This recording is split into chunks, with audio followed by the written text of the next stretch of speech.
Hello everyone and welcome back to my channel. I hope you're all well. This is Lifestyle Critic, where we break down movies and TV shows into their core elements, and in this video we are going to be reviewing Harry Potter and the Philosopher's Stone, or Harry Potter and the Sorcerer's Stone as it's known in certain markets, which is the absolute brilliant first film in this mega successful wizarding world of Harry Potter series. Now, whilst future installments did get bigger, better, grander, kind of explored more of the lure and the world and the characters and all of that sort of stuff, the first one is still super iconic, and whilst they were doing all of that world building, they were still able to have a brilliant mystery and a really cool storyline packaged up within all of that, which is really, really great. And it's also a brilliant example of how to turn a popular book franchise into a billion-dollar movie franchise, which is absolutely brilliant, and I cannot wait to break it down for you in this movie review.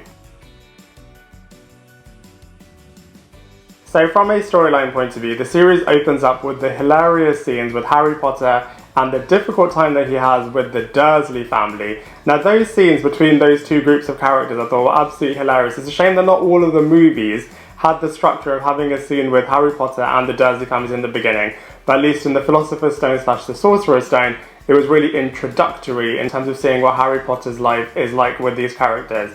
We then quickly meet Hagrid, where he has that really infamous and iconic line of "You are a wizard, Harry." We then quickly go to Diagon Alley with the Hagrid character, and then that's where we really get introduced to all of the lure and all of the wizardry and this magical world as well. And we also find the history about what really happened to Harry's parents and how they died at the hands of Voldemort, which really sets everything up for the rest of the series. The scenes at King's Cross Station, where Harry is trying to enter platform 9 3/4, but the guard over there didn't know what on earth that was about, was really, really cool. We then really quickly get introduced to the world of Hogwarts, School of Wizardry and Witchcraft, which really is as magical as it was when you read it in the books. We then see the sorting hat and deciding which of the 4 different groups the different characters are going to go into.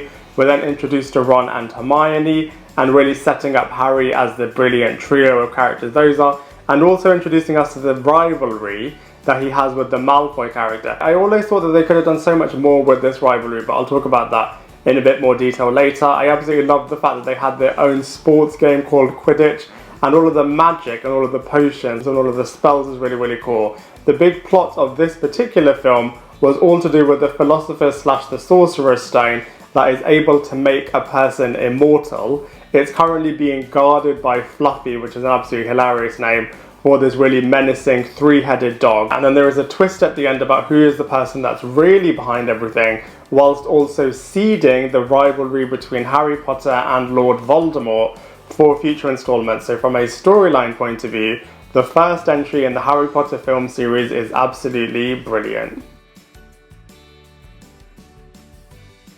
So from a cast and characters point of view, author JK Rowling was insisting that everyone that they select and cast into this movie has to be British, as obviously Warner Brothers were the production company behind all of this, and she didn't want them to select kind of American actors that are putting on British accents for this film. Obviously the Fantastic Beasts series did that a little bit differently when they actually went into America, but as this was set in the UK, she wanted to ensure that everyone that they select was from British origin. So let's go through them one by one. So first up we have Daniel Radcliffe, who brilliantly played Harry Potter. He had the sadness, the innocence, the loyalty, the bravery, the heroism, all of that down to a T. He was actually the first choice by Christopher Columbus, who was the director of the film, and he chose really, really well, as Harry Potter definitely led this film really, really well through Daniel Radcliffe. We then have Emma Watson, who equally brilliantly played the Hermione Granger character, the really confident know-it-all, who was really intelligent in terms of spells, history, wizardry, witchcraft, all of that sort of stuff. We then have Rupert Grint, who played the other best friend, Ron Weasley, and he really was the comic relief of the trio and was absolutely hilarious in certain scenes as well. We then have Tom Felton, who was playing Draco Malfoy, and like I said, the rivalry between him and Harry really could have been pushed so much more in all of the future installments. They much more focused on the Harry Potter and the Voldemort rivalry, but I do feel like they could have done so much more with Harry and Draco.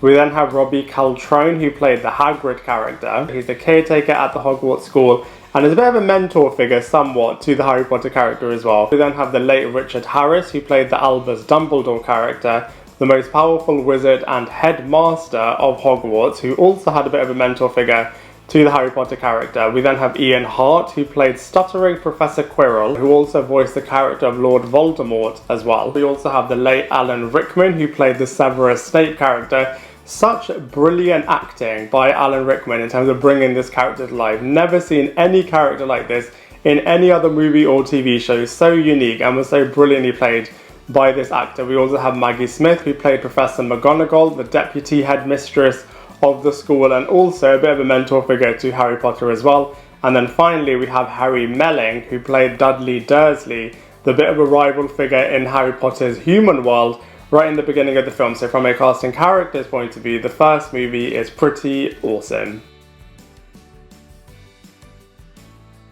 So from a visuals point of view, you know, this film was made over 20 years ago and certain scenes haven't necessarily stood the test of time. As you can tell, the visuals aren't that great, especially the Quidditch and broom scenes where you really can tell that they're in front of a green screen. But, you know, that being said, it does still work in terms of enveloping you into this whole new world of wizards and witchcraft, and the amazement of seeing Hogwarts come to life was really cool. The final battle was really great as well. The real life chess pieces were absolutely brilliant, and the cloak of invisibility really is something that everyone wants. So from a visuals point of view, the cinematography did definitely improve in future films, but for the first installment it could have been a bit better, but does still work in terms of bringing the audience with them into this world.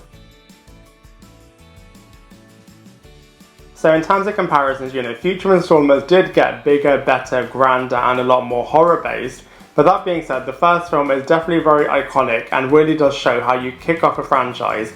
And compared to the first movie in the Fantastic Beasts series, I definitely think Philosopher's Stone / Sorcerer's Stone is better than the Fantastic Beasts first movie as well. So overall, I did really enjoy Harry Potter and the Philosopher's Stone / Harry Potter and the Sorcerer's Stone. I thought it was a really faithful adaptation from the book onto the big screen. Seeing it come to life was truly amazing. I thought they did a brilliant job with all of the casting and all of the world building, and it really did grow into an absolutely brilliant franchise. And Harry Potter and the Philosopher's Stone really is the one that kick-started it all. And so for all of those reasons, I have to give this film a solid 6.5 out of 10. I'd love to hear what you think, so please let me know in the comment section below. Otherwise, I look forward to seeing you in my next video.